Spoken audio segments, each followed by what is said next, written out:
Hello guys, welcome back to another video. मैं हूँ राहुल, ये है जानवी और अभी एक मिसिंग है रोनित, वो भी आ जाएगा अभी थोड़ी देर में। तो हम एक और वीडियो आपके लिए लेके आ रहे हैं जो है बेसिकली हम आज ईवी को सिर्फ लोकल में चलाएंगे और लोगों के क्वेश्चन आंसर करेंगे जो उनको है कि डे टू डे लाइफ में जब आप रेगुलर लोकल में गाड़ी यूज़ करते हो तो क्या चीज़ें आपको फेस करनी पड़ती हैं। जैसे कुछ लोग कहते हैं कि रोज़ आपको घर पे वापस आके चार्जिंग पे लगानी पड़ती है, या कोई जानना चाहता है कि अगर कार कहीं पर आप ज़्यादा देर वेट कर रहे हो, खड़ी हुई एक जगह स्टैंड स्टिल पर आपने एसी चलाया हुआ है, तो उसमें बैटरी की कितनी कंजम्पशन है, रीजन कितना है। तो ऐसे करके बहुत सारे क्वेश्चंस हैं लोगों के, तो आज हम उसको आंसर करने की कोशिश करेंगे और लोकल में चलाते हैं, देखते हैं एफिशिएंसी कैसी है। और सेकेंडली बहुत बहुत आप लोगों को थैंक यू जो आप लोगों ने हमारे को लास्ट वीडियो में सपोर्ट दिखाया, बहुत अच्छा रिस्पांस रहा, बहुत अच्छे पॉजिटिव कमेंट्स आए, so thank you for that. So start करते हैं ये वाला व्लॉग और इसमें होपफुली मैं आपको कुछ इंपॉर्टेंट इन्फॉर्मेशन आपके साथ शेयर कर पाऊँगा जो न्यू ओनर्स या प्रोस्पेक्टिव ओनर्स हैं उनको हेल्प करेगा। So stay tune for the video. Okay, so काफ़ी कस्टमर्स या काफ़ी लोग जो ऑनलाइन रिव्यूज़ देखते हैं कार के, वो उनका एक कमेंट आ रहा था कि कार में D2N इशू है, कि कार ड्राइव से ऑटोमेटिकली न्यूट्रल में आ जाती है। मैंने जितना भी वो पढ़े हैं फोरम्स पे और लोगों के रिव्यूज़ देखे, उनमें मैंने एक चीज़ कॉमन देखी कि वो कार को डायरेक्टली स्टार्ट करते हैं, मतलब ब्रेक पैडल पे पाँव रखते हैं और स्टार्ट बटन दबा देते हैं और कार सीधा रेडी मोड में आ जाती है। व्हाट आई रिकमेंड इज़ कि आप कार को 3 वे जो प्रोसेस है उसमें स्टार्ट कीजिए। कि जैसे ही आप बैठेंगे, एक बार आप प्रेस करेंगे तो आप देखेंगे ये फॉब मोड आ जाएगा जिसमें आपको बैटरी परसेंटेज और कार में सेंटर में एक क्या कहते हैं डिस्प्ले दिखना शुरू हो जाएगा। उसके बाद आप दोबारा दबाएंगे तो ये कार आपकी आ गई एक्सेसरी मोड में, जिसमें कार के आपका म्यूज़िक सिस्टम वगैरह वर्क करना स्टार्ट कर देगा। उसके बाद आप ब्रेक दबाइए। जैसे ही आप ब्रेक दबाएंगे आपको दिखेगा कि कोई आई थिंक कंप्रेसर है या मोटर है, जो भी है बोनेट में, वो एक्टिवेट होती है, आपको उसकी आवाज़ आएगी कुछ सेकंड के लिए और फिर वो रुक जाती है।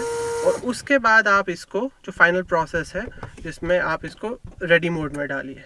आई थिंक इससे कार प्रॉपरली बूटअप होती है और मैं यही प्रैक्टिस जब से परचेज़ करी है इसी तरीके से इसको यूज़ करता हूँ और आज तक मुझे कोई D2N वाला इशू नहीं आया है।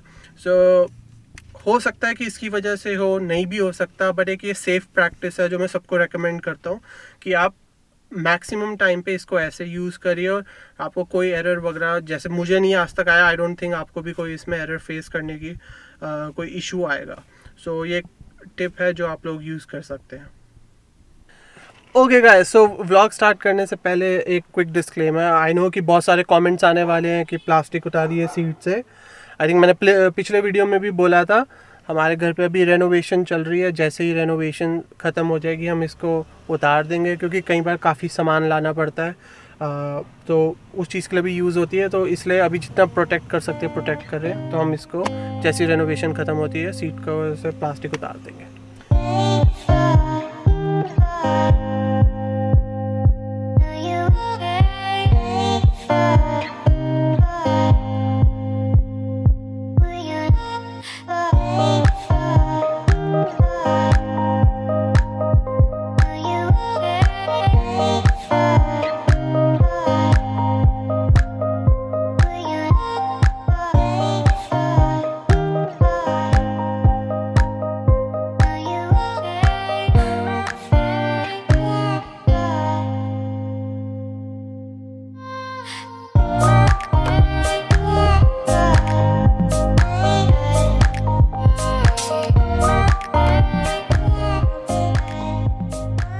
ओके, सो हमने पहला स्टॉप ले लिया है अपना डीकैथलॉन पे। हमारे को एक योगा मैट चाहिए थी पापा के लिए।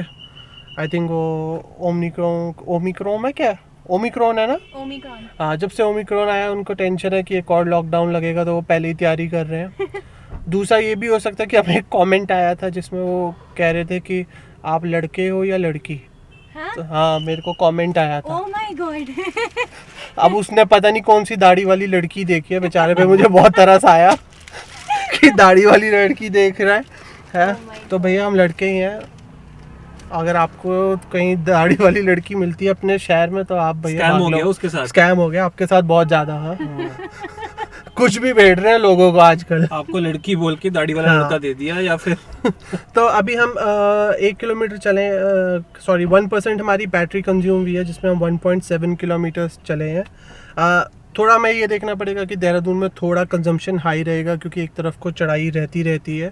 सो बट एक आपको एस्टिमेट मिल जाएगा कि अगर आप प्लेन एरिया में रहते तो आपका इतना कंजम्पशन हाई नहीं होगा। तो अब यहाँ से निकलते हैं, दूसरे स्टॉप पे जाते हैं और फिर हम आपको अपना वहाँ पे दूसरा अपडेट देते हैं।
ओके सो गाइज हमने कवर करे हैं अभी 20 किलोमीटर्स एंड 20 किलोमीटर्स में हमारी जो बैटरी कंजम्पशन रही है वो रही है 10%। सो देखा जाए जो हमारी एफिशिएंसी अभी है वो ये है कि हमने पर 1% हम 2 किलोमीटर्स कवर कर रहे हैं, जो आइल से देहरादून के लिए काफ़ी ज़्यादा ठीक है। वो भी ऑन एसी, वो भी ऑन एसी, ठीक है, क्योंकि यहाँ पे जो देहरादून की जो रोड्स हैं वो काफ़ी कहती नहीं एक कंसिस्टेंटली सीधी नहीं है, मतलब बीच बीच में स्लोप्स आ जाती हैं, बीच बीच में ढाल आ जाती है। तो जैसे हम लोग अगर चंडीगढ़ या दिल्ली या आइल से बॉम्बे से अगर हम कंपेयर करें जहाँ पे फ्लैट सर्फेस ज़्यादा है, तो उस हिसाब से क्योंकि देहरादून आइल से एक हिली एरिया है तो यहाँ पे जो टेरेन है इतना कंसिस्टेंट नहीं है। यहाँ पे मैं आपको जैसे दिखाऊंगा अभी, तो उस हिसाब से पर 1% में अगर हम 2 किलोमीटर कर रहे हैं which I feel is like really very nice. And अगर हम देखा जाए जो हमारा एक आइल से लास्ट टू लास्ट वीडियो था ऋषिकेश का, उसमें हमने कवर करा था अबाउट 46 किलोमीटर्स 14% में। सो डेफिनेटली टेरेन पे बहुत डिपेंड करता है किस टाइप की आपकी रोड्स है। सो जो बैटरी परसेंट है आपका, ठीक है, जो कंजम्पशन होता है वो आइल से बहुत ज़्यादा वेरी करता है, ठीक है। आप जिस तरह आपका ड्राइविंग स्टाइल है, आपका जो ड्राइविंग पैटर्न है वो उस पर भी डिपेंड करता है, रोड्स पे भी डिपेंड करता है कितना आप लोग ट्रैफिक में इंगेज हो रहे हैं। सो ये सारी चीज़ें हैं, बट आइल से ओवरऑल, ठीक है, अभी तक हमने कवर करे हैं 20 किलोमीटर्स इन 19% इन 10% बैटरी।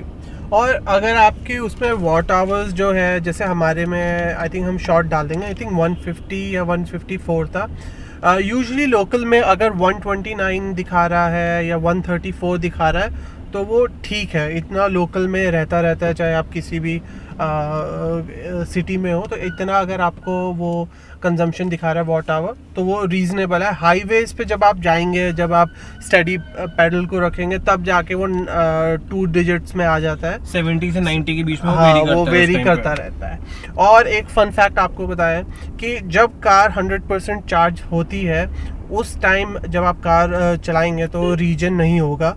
पहले तो क्योंकि 100% है तो बैटरी में जगह ही नहीं है कि वो एनर्जी को वापस डाले, और उसके बाद क्या होता है 97% पे जब ड्रॉप होगी तो हल्का हल्का रीजन आना शुरू होगा।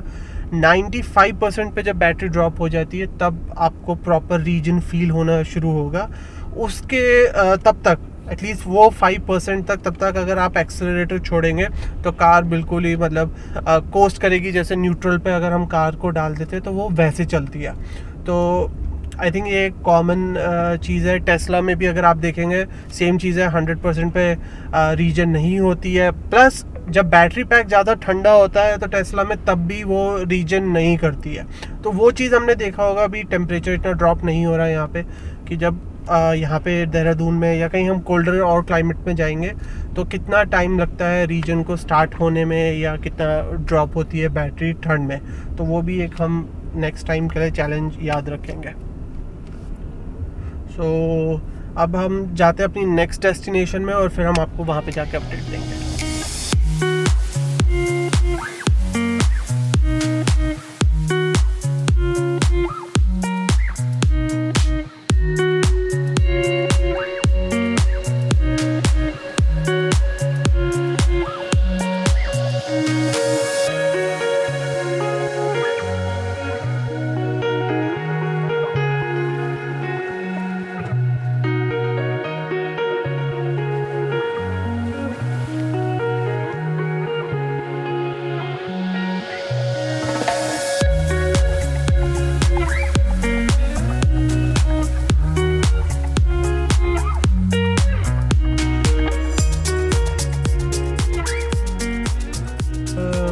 ओके तो गाइस मैं अभी बैंक गया था जहाँ पे मेरे को थोड़ा टाइम लग गया, बट उस चीज़ से एक और क्वेश्चन का मैं आंसर दे पाऊँगा अब, क्योंकि रोनित और जानवी कार में बैठे हुए थे, तो इन्होंने कार ऑन रखी और एयर कंडीशनिंग चल रही थी, तो उसमें लगभग कितना 1 घंटा वेट किया है। हाँ, 1 सवा घंटा। 1 सवा घंटा वेट किया है, और कार अगर एसी चल रहा है तो 1 घंटे में इन आई थिंक 1% ऑलमोस्ट लगी है, 1 to 2% हाँ, जब हम बैटरी चलने लगी। लग गए थे बस अब 2% हिट करी थी।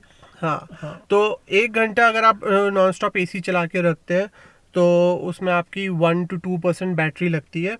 उसमें भी अगर आप और कंजर्व करना चाहते हैं तो आप इकॉन मोड ऑन कर सकते हैं, कि पहले आपने एसी चलाया, थोड़ा टेम्परेचर मेंटेन हो गया, उसके बाद आप इकॉन ऑन कर सकते हैं, तो उससे कंजम्पशन और कम हो जाएगी। तो ये भी काफ़ी लोग पूछते हैं कि अगर हम सिग्नल पे खड़े हैं या कहीं ट्रैफिक जाम में खड़े हैं तो कितना कंजम्पशन होता है, कहीं एकदम तो बैटरी ज़्यादा ड्रॉप नहीं हो जाती। ऐसा नहीं होता, मैक्सिमम अगर आप कहीं भी खड़े हैं तो 1 से 2% पर आवर के हिसाब से ये बैटरी ड्रेन आउट होती है, उससे ज़्यादा नहीं होती, अनलेस अगर आप बिल्कुल कम पे करके चलाएंगे। बट आप लोगों ने भी 1920 पे ही चला रखा है टेम्परेचर, हाँ। इतना तो 1 to 2% है, उससे ज़्यादा रखेंगे देन आई थिंक कि एनर्जी कम कंज्यूम होगी। सो होपफुली आप लोगों के लिए हेल्पफुल टिप होगा।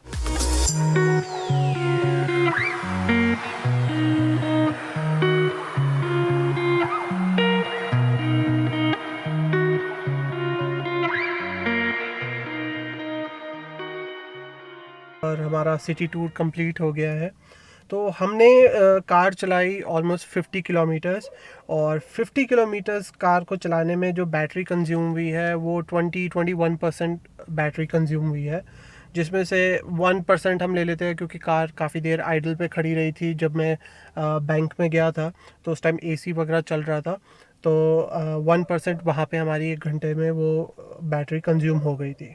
पूरा जो हमने सिटी टूर है वो एसी पे किया। तो मोटा मोटा लगा लें कि देहरादून जैसे ट्रेन में अगेन वही वाली बात आती है, सरफेस से मैटर करता है कि हमने 50 किलोमीटर्स कवर करे हैं। यही हमने जो लास्ट टाइम पे प्लेन एरिया में ऋषिकेश जा रहे थे तो 50 किलोमीटर्स हमने कवर करे थे, आई थिंक अराउंड 14 किलोमीटर। 14% पे, हाँ, 14%। 14% पे कवर करे थे। तो सरफेस का बहुत मैटर करता है। और मेन क्वेश्चन है कि जब हम वापस आए हैं तो बैटरी रिमेनिंग अराउंड 78-79% थी, तो हमने कोई कार को चार्जिंग पे नहीं लगाया है। अगर आप इससे ज़्यादा भी चला लेते हैं, मैं कहता हूँ कि 20% और कंज्यूम हो जाती है, आप 100 किलोमीटर दिन की चला रहे हैं, तब भी अगर आप वापस आ रहे हैं तो आपको आई डोंट थिंक कि चार्जिंग पे लगाने की ज़रूरत है। तो एक जो ये मिथ है कि रोज़ ही आपको घर पे आके कार को चार्जिंग पे लगाना पड़ता है, अगर आप कुछ एक्सट्रीम डिस्टेंस नहीं ट्रैवल कर रहे हैं, ज़्यादा लंबी लंबी ट्रिप्स नहीं ले रहे हैं, तो आई डोंट थिंक कि आपको रोज़ कार को चार्ज करने की ज़रूरत है। मुश्किल से हफ्ते में 1 बार 2 बार मैक्सिमम, मोस्ट जो मैंने यूज़र से बात की हफ्ते में 2 बार कार को चार्ज करते हैं, तो वो भी एक बहुत बड़ी सेविंग है।